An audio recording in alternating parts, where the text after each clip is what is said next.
kuwa tumeokolewa. Ninyi mkikaa ndani yangu na maneno yangu yakikaa ndani yenu, ombeni lolote mtakalo, nanyi mtatendewa. Ninyi mkikaa ndani yangu na maneno yangu yakikaa ndani yenu, ombeni lolote mtakalo, nanyi mtatendewa. Ingawa miili yetu hufa kwa dhambi, roho zetu zinaishi kwa haki.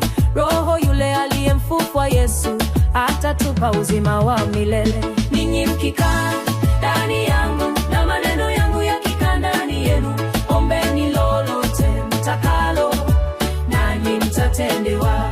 Ninyi mkikaa ndani yangu na maneno yangu yakikaa ndani yenu, ombeni lolote mtakalo, nanyi mtatendewa. Hatuna deni kwa mwili tena, hatufanyi kama tamaa inavyotaka. Tukiziua kazi zake kwa Roho, tutapokea uzima wa kweli. Ninyi mkikaa ndani yangu na maneno yangu yakikaa ndani yenu, ombeni lolote mtakalo, nanyi mtatendewa.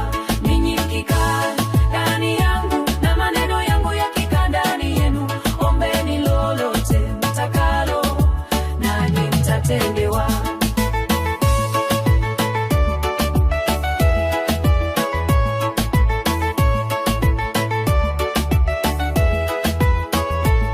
Wana wa Mungu huongozwa naye, sisi tena watumwa wa hofu. Kwa Roho wake twalia kwa imani, Aba Baba, tumekubaliwa. Ninyi mkikaa ndani yangu na maneno yangu yakikaa ndani yenu, ombeni lolote mtakalo, nanyi mtatendewa. Ninyi mkikaa ndani yangu na maneno yangu yakikaa ndani yenu, ombeni lolote mtakalo, nanyi mtatendewa. Tumehesabiwa kuwa wariti pamoja na Kristo Bwana. Tutateseka naye kwa subira, ili tushiriki utukufu wake.